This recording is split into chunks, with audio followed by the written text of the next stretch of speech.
2023ರಲ್ಲಿ Gaza ಮೇಲೆ Israel ದಾಳಿ ಆರಂಭಿಸಿದ ಬಳಿಕ ಇದೇ ಮೊದಲ ಬಾರಿಗೆ ಗಾಜಾದ ಮಕ್ಕಳು ಪರೀಕ್ಷೆ ಬರೆದಿದ್ದಾರೆ ಎಂದು ಪ್ಯಾಲೆಸ್ತೈನ್ ಶಿಕ್ಷಣ ಸಚಿವಾಲಯ ತಿಳಿಸಿದೆ.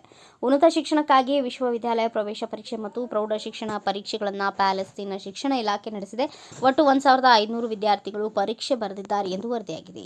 ಜುಲೈ ತಿಂಗಳ ಆರಂಭದಲ್ಲಿ ಪ್ಯಾಲೆಸ್ತೈನ್ ಶಿಕ್ಷಣ ಸಚಿವಾಲಯ ಪರೀಕ್ಷೆಯನ್ನು ಪ್ರಕಟಿಸಿತ್ತು. ಪರೀಕ್ಷೆಯನ್ನು ವಿಶೇಷ ತಂತ್ರಾಂಶ ಬಳಸಿಕೊಂಡು ವಿದ್ಯುನ್ಮಾನ ಸಾಧನಗಳ ಮೂಲಕ ಆಯೋಜಿಸಲಾಗಿತ್ತು. ಪರೀಕ್ಷೆ ಸುಗಮವಾಗಿ ನಡೆಸಲು ಅಗತ್ಯವಿರುವ ಎಲ್ಲ ತಾಂತ್ರಿಕ ಸಿದ್ಧತೆಗಳನ್ನು ಕೈಗೊಳ್ಳಲಾಗಿತ್ತೆಂದು ಗಾಜಾಪಟ್ಟಿಯ ಶಿಕ್ಷಣ ಸಚಿವಾಲಯ ತಿಳಿಸಿದೆ.